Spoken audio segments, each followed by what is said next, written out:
बेंगलुरु के इंजीनियर अतुल सुभाष का मामला लगातार सुर्खियों में है और लोगों के जहन में कई सवाल पैदा कर गया है। अतुल सुभाष द्वारा आत्महत्या से पहले बनाई गई वीडियो लोगों को झकझोर रही है कि आखिर हमारे समाज में पुरुषों के हिस्से न्याय क्यों नहीं आ पाता है। हर तरफ सिर्फ एक ही चर्चा है, justice is due. Social media पर लोगों में आक्रोश साफ दिखाई दे रहा है। बता दें कि अतुल पर उनकी पत्नी निकिता सिंघानिया ने दहेज उत्पीड़न सहित कई और भी केस दर्ज करवाए थे, जिससे तंग आकर अतुल ने बेंगलुरु में अपने घर पर आत्महत्या कर ली।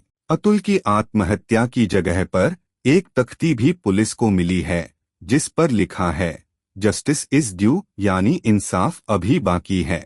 इस मामले के बीच सुप्रीम कोर्ट ने महिलाओं द्वारा दहेज कानून के गलत इस्तेमाल पर चिंता जताई है। कोर्ट ने कहा कि दहेज उत्पीड़न के मामलों में अदालतों को कानून का दुरुपयोग रोकने के लिए सावधानी बरतनी चाहिए। अदालत ने कहा कि पति के सगे संबंधियों को फंसाने की प्रवृत्ति को देखते हुए निर्दोष परिवार के सदस्यों को अनावश्यक परेशानी से बचाना चाहिए। बेंगलुरु में 34 वर्षीय व्यक्ति की आत्महत्या के बाद दहेज निषेध कानून के दुरुपयोग पर देश भर में चल रही बहस के बीच सुप्रीम कोर्ट की यह टिप्पणी महत्वपूर्ण है।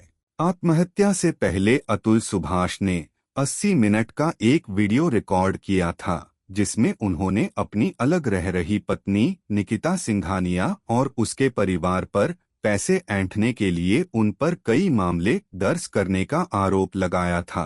अतुल सुभाष ने अपने 24 पन्नों के सुसाइड नोट में हमारे सड़ते हुए सिस्टम क्रूरता की हद तक सौदेबाजी में बदल चुके रिश्ते, न्याय व्यवस्था का जीता जागता सबूत पेश किया है। मेरा अस्थि विसर्जन तब तक नहीं होना चाहिए जब तक मेरे हरासर्स को पनिशमेंट नहीं मिलता, तो मेरा अस्थि विसर्जन ना हो।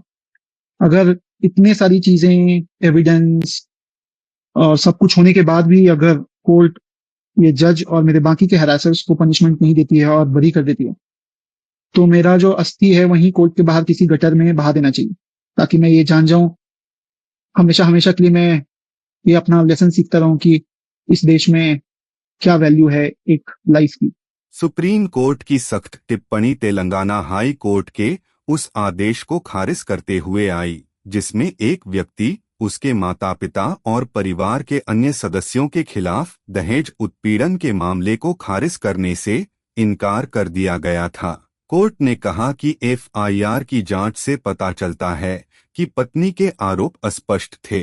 उन्होंने यह भी कहा कि कुछ आरोपियों का इस मामले से कोई संबंध नहीं है और बिना किसी कारण या तर्क के उन्हें अपराध में घसीटा गया है। अदालत ने कहा, वैवाहिक विवाद से उत्पन्न आपराधिक मामले में परिवार के सदस्यों के नाम का उल्लेख मात्र, बिना किसी विशेष आरोप के उनकी सक्रिय संलिप्तता को शुरू में ही रोक दिया जाना चाहिए। अदालत ने आगे कहा, न्यायिक अनुभव से यह एक सर्वविदित तथ्य है कि वैवाहिक कलह से उत्पन्न घरेलू विवादों में अक्सर पति के परिवार के सभी सदस्यों को फंसाया जाता है।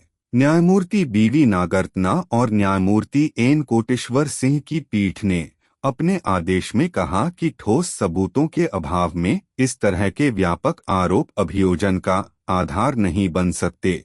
पीठ ने कहा, अदालतों को कानूनी प्रावधानों और कानूनी प्रक्रिया के दुरुपयोग को रोकने और निर्दोष परिवार के सदस्यों को अनावश्यक रूप से परेशान करने से बचने के लिए ऐसे मामलों में सावधानी बरतनी चाहिए।